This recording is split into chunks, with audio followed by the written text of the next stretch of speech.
سامعین ناظرین، infection control society آپ کی صحت کے لیے، آپ کی آگاہی کے لیے مضامین آپ کی سماعت کے لیے پیش کرتی ہے۔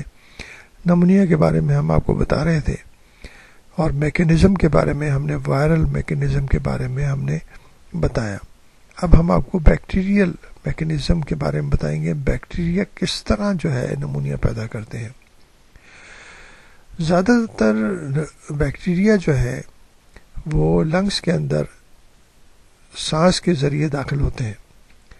پہلے یہ جراثیم جو ہے حلق کے اندر اور ناک کے اندر داخل ہوتے ہیں، یا وہاں پر بھی پہلے سے موجود ہوتے ہیں، اور کچھ اپرچونسٹک یعنی کہ ایسے بیکٹیریا ہوتے ہیں کہ جب بھی باڈی کا ریزسٹنٹ کم ہوتا ہے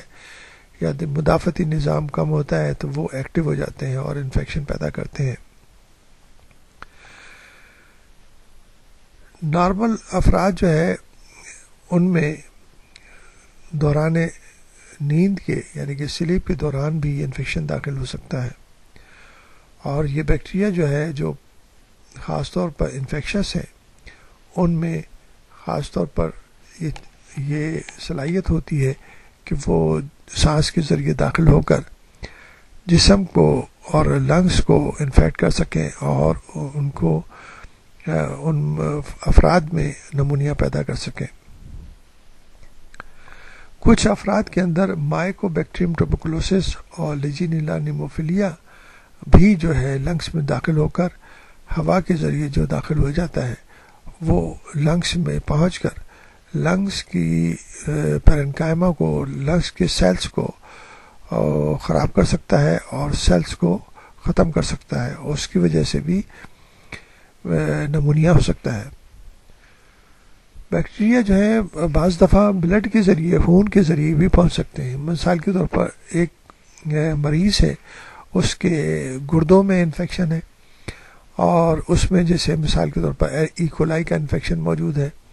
اگر وہ ایکولائی آرگنزم جو ہے خون کے اندر چلے جائیں اور لنگس کا حصہ بھی کمزور ہے تو وہاں پر جا کے سیٹل ہو سکتے ہیں اور لنگس میں بھی نمونیا پیدا کر سکتے ہیں۔ ایک دفعہ جو ہے لنگس کے اندر بیکٹیریا اگر پہنچ گئے تو وہ لنگس کے ٹیشو یعنی کہ ایلولائی کو، جو ایئر سیک ہیں یا ہوا کی تھیلیاں ہیں، ان کے سیل کو ڈیمیج کریں گے،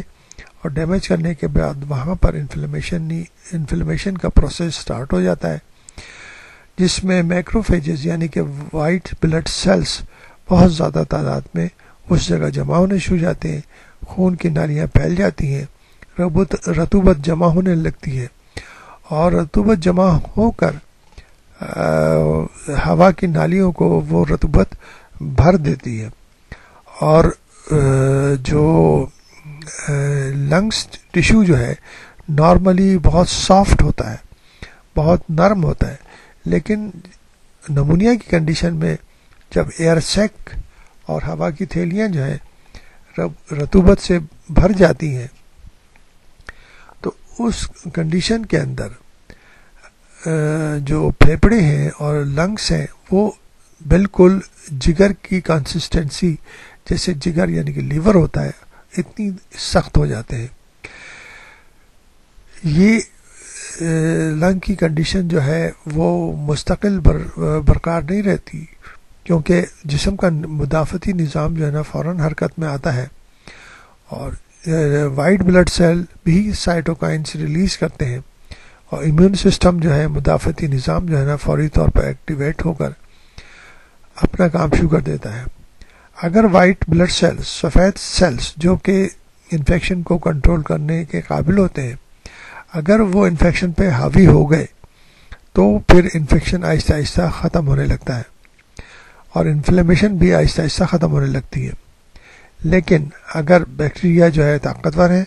اور بیکٹیریا جو ہے وہ وائٹ بلڈ سیل سے کنٹرول میں نہیں آ رہے تو انفیکشن مزید بڑھ جاتا ہے، اور انفیکشن بڑھنے کی وجہ سے سانس کی رفتار تیز ہو جاتی ہے، بخار تیز ہو جاتا ہے،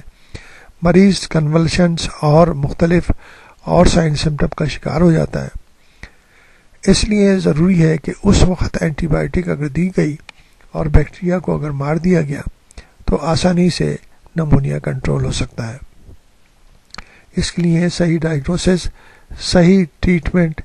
ضروری ہے، جس سے مریض کی جان بچائی جا سکتی ہے۔